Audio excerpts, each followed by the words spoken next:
community. So who can tell me what you were created in? God's image, right? God's likeness and image. Good job. So we all believe, right, that we were created in God's likeness and his image. Okay? Also, when we go back to the Old Testament, a hot minute ago, right, we go to Isaiah and we learn that each of us were called by name. So not only were you specially created in the likeness and image of God, but he's called each and every one of you by name. That means everyone in this room has a special purpose and has a special calling, okay? But what can you do with that? What do you think you can do with what God's given you? What can you do with that? You can spread the word.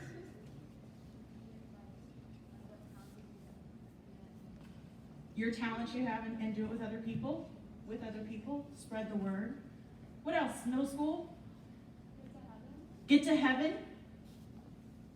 Go to church every Sunday. Go to church every Sunday. Help others. Okay?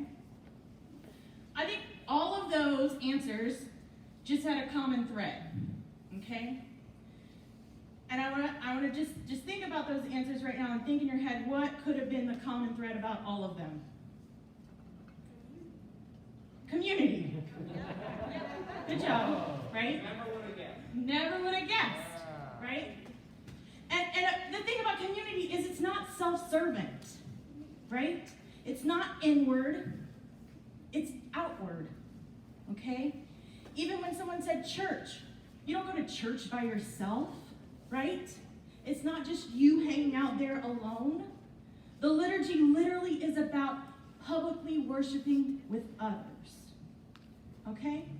So if we look at ourselves and we know that we were created in the likeness and image of God, and we were meant for something greater than ourselves, where's the best place to plug that in at?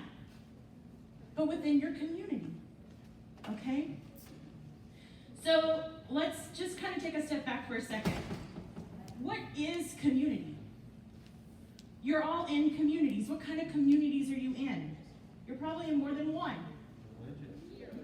Here, this is definitely a community. Where else? School, your dance team, your soccer team, right? Maybe you're in theater or band, awesome. Choir, where else? Oh, hospitality, that's a ministry you serve in, good job. Your family?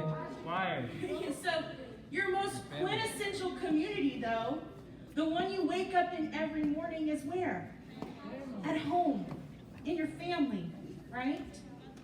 So, when we look at community, the base of our community, the way we learn how to be in community is where? In our family, at home, okay? So, think about your family life for a second, okay? Do you, this is a personal reflection, you don't have to answer out loud. Do you think that you use your gifts and talents and your God-given abilities in your families?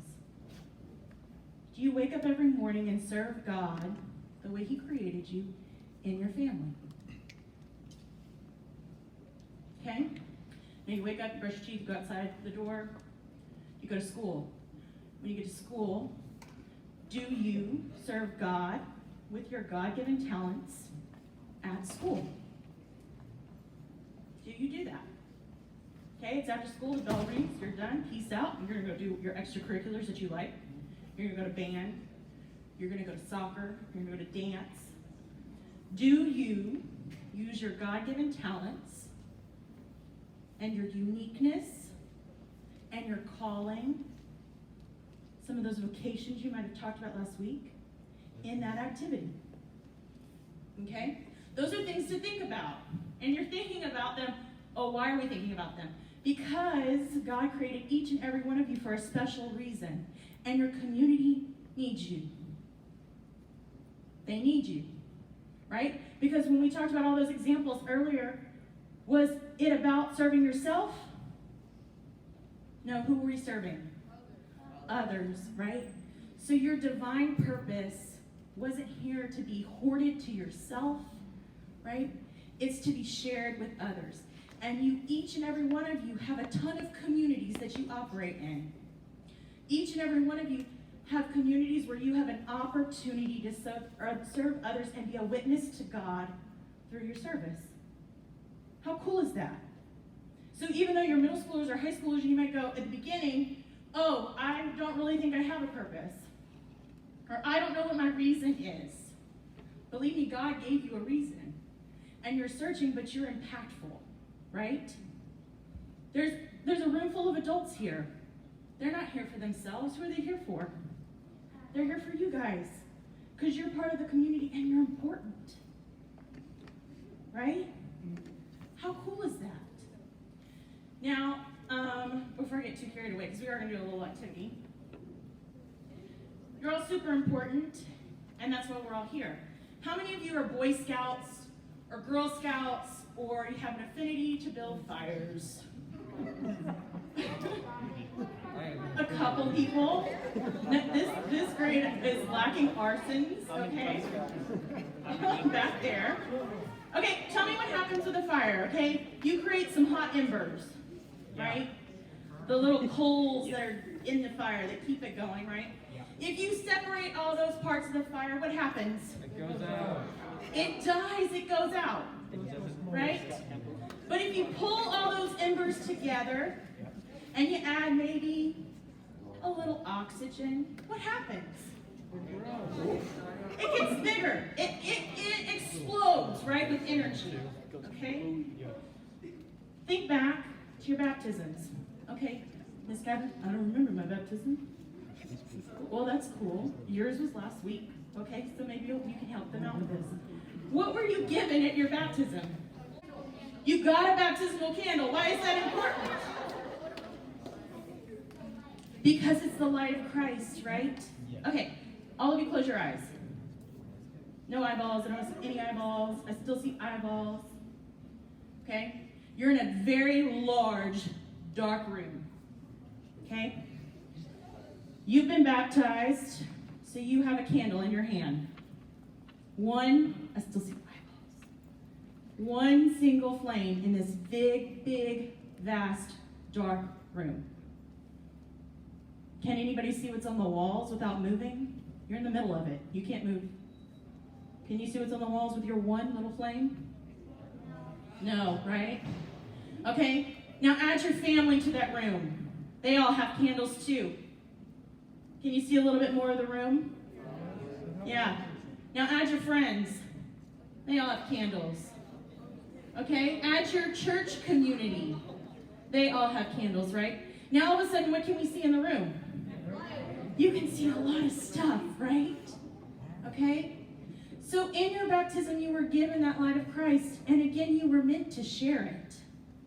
You were meant to share it and use it in community with others. Okay? When we isolate ourselves, we isolate and insulate ourselves from others, we don't enlist the help of community, right? And God didn't create you to not lean on your community. And the cooler thing is you belong to the Roman Catholic Church. We are universal, right? There are Catholics all over the world, okay? And not only are there Catholics here on earth, but there are Catholics where? Up in heaven. There are saints here to help you, right? We're all here with a common goal to heaven. So your importance in a community is greater than you'll ever know, okay? Don't ever isolate yourself from that. Don't ever think that you have to create your paper airplane with one finger. You were not created to do that. You were created to do that with others who love you and support you and help you get to heaven. Okay? Amen? Amen. Okay.